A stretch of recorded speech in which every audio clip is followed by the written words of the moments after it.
சற்று முன் கிடைக்கப்பெற்ற மிக மிக முக்கியமான செய்தி ஒன்று வெளியாகி உள்ளது. விஜய்க்கு தேடி வந்த அதிர்ஷ்டம் வசமாக சிக்கிய முதல்வர் ஸ்டாலின் 2026 சட்டசபை தேர்தலில் திமுகவின் ஆட்சி கலைக்கப்படுவது உறுதிதான் என்ற தகவல் சமூக வலைதளங்களில் வைரலாக பரவி வருகிறது. நேற்று முன்தினம் விஜய் அவர்கள் நேரடியாக ஸ்டாலினுக்கு சவால் விட்டுள்ளார்.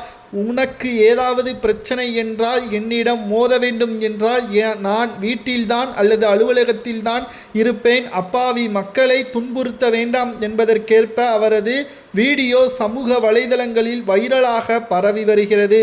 மேலும் பல்வேறு கட்சிகளும் விஜய்க்கு ஆதரவாக திரும்பியுள்ளனர். அதிமுக பாஜக கூட்டணியில் விஜய் அவர்கள் தற்பொழுது இணைவதற்கான வாய்ப்புகளும் துணை முதல்வர் பதவியை விஜய்க்கு கொடுப்பதற்கு அதிமுக கூட்டணி முன்வந்திருப்பதாகவும் தகவல்கள் கிடைக்கப்பெற்றுள்ளது.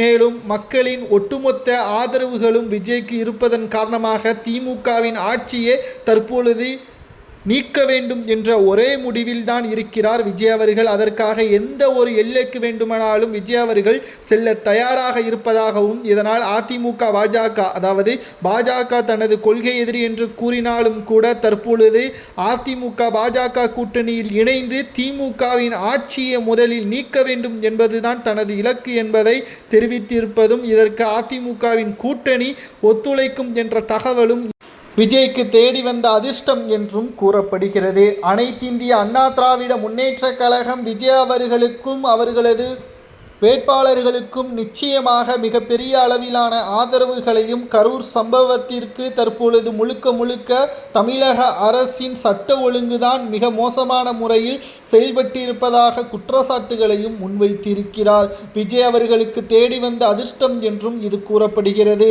மேலும் 2026 சட்டசபை தேர்தலில் தமிழக மக்கள் திமுகவை வெறுக்க ஆரம்பித்து விட்டார்கள். திமுகவின் ஆட்சி அதிகாரங்கள் நிச்சயம் பறிபோகும் போது 2026 சட்டசபை தேர்தலில் ஒட்டுமொத்தமாக மக்களின் ஆதரவு விஜய் அவர்களுக்கும் அதிமுகவின் கூட்டணிக்கும் வரும். அதற்கு பிறகு 2011ஆம் ஆண்டு திமுக எப்படி ஆட்சி அதிகாரத்தில் இழந்ததோ, 10 ஆண்டுகள் அரியணை ஏற முடியாமல் திணறியதோ, அடுத்த 20 ஆண்டுகள் நிச்சயம் திமுகவிற்கு இதே நிலைமைதான் என்பதையும் விஜய் அவர்கள் மறைமுகமாக தெரிவித்திருக்கிறார். பொறுத்திருந்து பார்க்கலாம். 2026 சட்டசபை தேர்தலை பொறுத்தளவிற்கு மிகப்பெரிய அளவிலான மாற்றம் தமிழக அரசியலில் ஏற்படும். 2026 சட்டசபை தேர்தலில் அதிமுகவுடன் விஜய் கூட்டணி வைக்கலாமா? விஜய்க்கு தேடி வந்த அதிர்ஷ்டத்தை பற்றி கூறுங்கள்.